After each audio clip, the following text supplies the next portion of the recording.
L'église de Notre-Dame de la Grotte. L'église de Notre-Dame de la Grotte se trouve à proximité de la paroi nord, approximativement au milieu du monastère. En face de la porte principale est un petit jardin. De l'extérieur, nous descendons plusieurs étapes au porche voûté qui contient la porte de l'église et à côté de laquelle est une mosaïque de la Vierge Marie portant Jésus. Le niveau du porche menant à l'église de plancher est de 3 étapes. Ci-dessous, le niveau de la chaussée, il y a encore 6 étapes du porche, vers le bas dans l'église. Le sanctuaire, au milieu de cette église, est dédié au nom de la Vierge Marie. C'est dans l'est de l'église et l'autel qui est à l'intérieur de ce sanctuaire. L'iconostase est faite de bois, incrusté d'ivoire en forme de croix et date à partir du 15e siècle. Au-dessus de l'iconostase est une icône de la Vierge Marie portant Jésus, et de chaque côté, nous trouvons les 12 disciples avec leurs noms peints sur l'icône. Tout en haut est la crucifixion et de chaque côté, Saint Marie. Sur le mur gauche de l'iconostase, il y a une grande icône de la Vierge Marie, qui est assise sur le trône, tenant Jésus-Christ. Et sur la main droite se trouve une icône du Christ assis sur le trône, en levant la main en signe de bénédiction. Et d'autre part, est titulaire d'une Bible. Sa tête est entourée d'une aura de lumière, avec la forme d'une croix à 3 branches, superposées dans l'aura.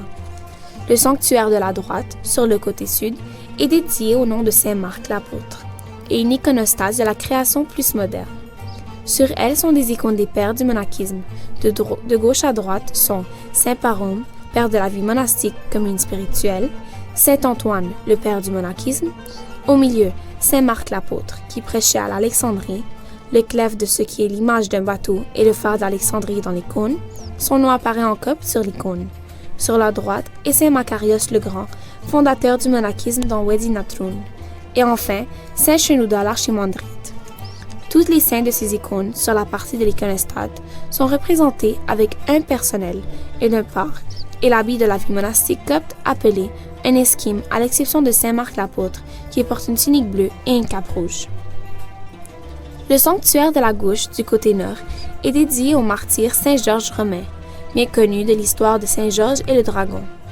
En regardant les icônes ici, de droite à gauche, sont le martyr Saint Abanoub et Saint Mina martyr et Miracle Worker. Derrière lui, dans l'icône, est une représentation du monastère de Mariout. Au milieu de l'iconostase est Saint Georges et Saint Abou-Sifine.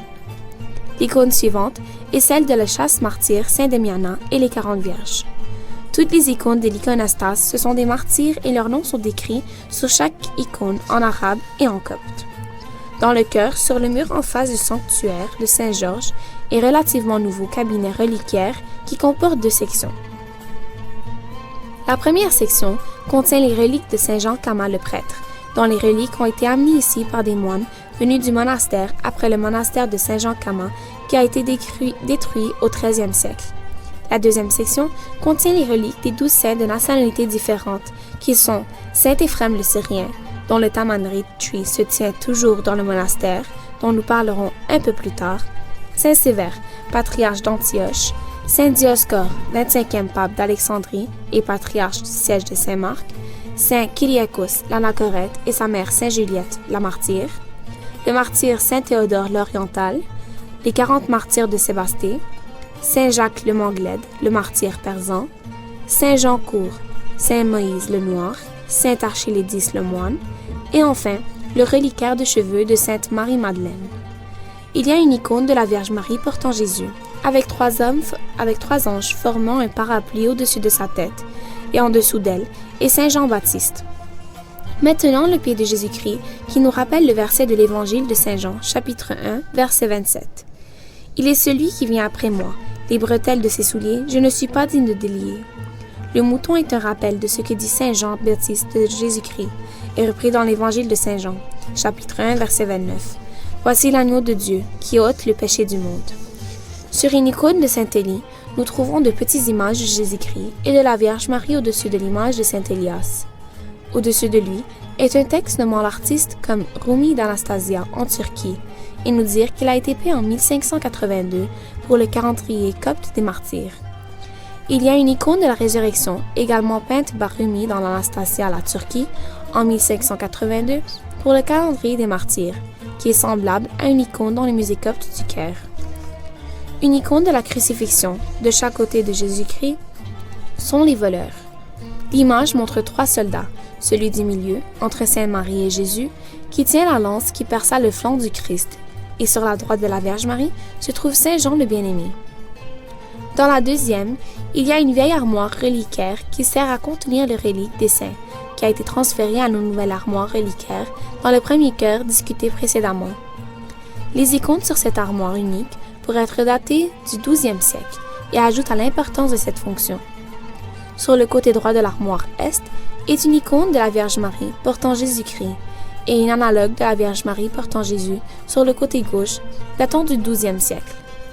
Cette armoire est décorée avec des panneaux de marqueterie de bois et de formes géométriques et colorées. Il est particulièrement beau.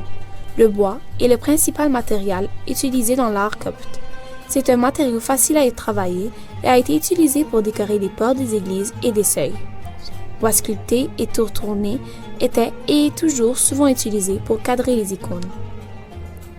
La porte séparant le deuxième chœur de la nef est fabriquée à partir de belles formes de motifs géométriques et polygonales dans le bois et date de la période fatimide.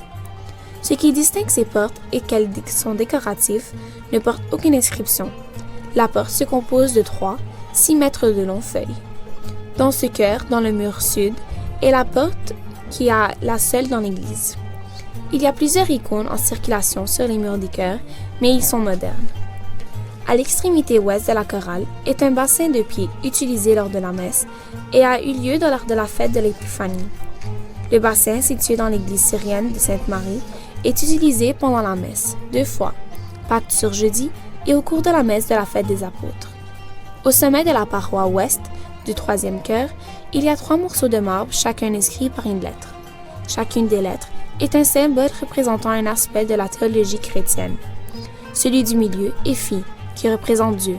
Celui sur la gauche, vers le nord, est l'alpha, la première lettre de l'alphabet grec, et à l'autre droite, sur la partie sud du mur, est oméga, la dernière lettre de l'alphabet grec. Ces 2 dernières lettres signifient que Dieu est le commencement et la fin de toutes choses. Cette chorale a également une grande collection d'icônes modernes, de martyrs et de saints. L'église, qui a été construite au 9e siècle, a été nommée en raison de la grotte secrète dans l'église. Il peut être atteint par une porte secrète dans le mur du sanctuaire nord et a été utilisé par les pères et les moines lors des attaques berbères. Il y est toujours là aujourd'hui.